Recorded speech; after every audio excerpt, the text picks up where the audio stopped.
تو پچھلے صدی کی تحریک شہیدین کیا کہاں معلوم ہوگی؟ کون سے سید احمد بریلوی اور کون سے شاہ اسماعیل شہید، اور یہ کون تھا، کس کا خون بہا، یہ بالا کوٹ میں کس کا خون جذب ہوا ہے، کیا پتا کسی کو، کتنے لوگ ہوں گے؟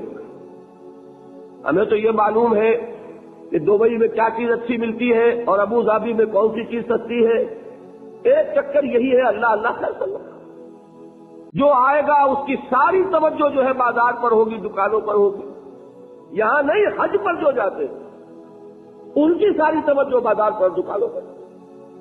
ہمیں فکر ہی نہیں کہ ہم جانے سمجھے۔ بہرحال اب اس وقت جان لیجیے، مجھ پر اعتماد کر لیجیے، اس صدی کی عظیم ترین شخصیتیں ہندوستان کے اعتبار سے کم میرے نزدیک وہ پورے عالم اسلام کے اعتبار سے عظیم ترین ہیں۔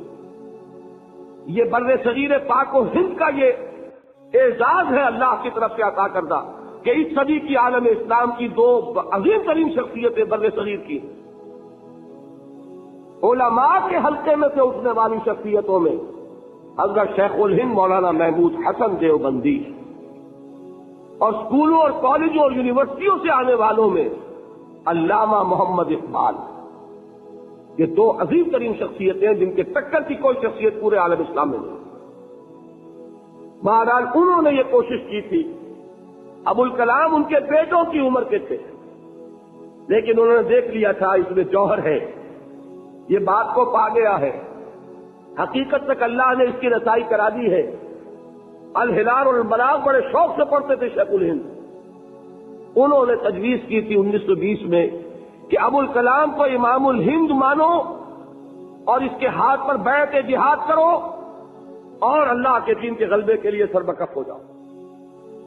لیکن بعض علماء کی مخالفت کی وجہ سے وہ جلسہ عام میں وہ تجویز پاس نہ ہو سکی، اس کو مجلس منتظمہ کے سپرد کیا گیا، اور مجلس منتظمہ کے اجلاس سے پہلے حضرت شیخ الہند کا انتقال ہو گیا، وہ تجویز وہیں دفن ہو گئی۔ میری تحقیق یہ ہے کہ اس سے بددل ہو کر مولانا ابوالکلام آزاد نے اپنا راستہ ہی بدل لیا۔ اس کے بعد وہ کانگریس میں شامل ہوئے اور پھر بقیہ پوری زندگی انہوں نے جس کو کہ جہاد حریت کہا جائے گا، آزادی کی جدوجہد، اس میں لگا دی، جس کا کوئی تعلق دین سے بہرحال نہیں تھا۔ وہ کام جو کرنا چاہا تھا، اس کے بعد انہوں نے کبھی حزب اللہ کا نام بھی نہیں لیا۔ اس کے بعد ایک اور شخصیت اٹھ کر آئی، وہ تھے مولانا سید ابو الاعلیٰ مودودی مرحوم۔ انہوں نے وہی حکومت الہیہ کا لفظ شروع کیا۔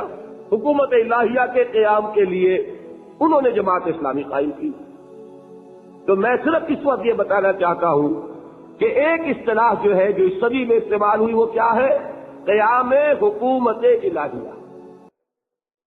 اس سے آگے پاکستان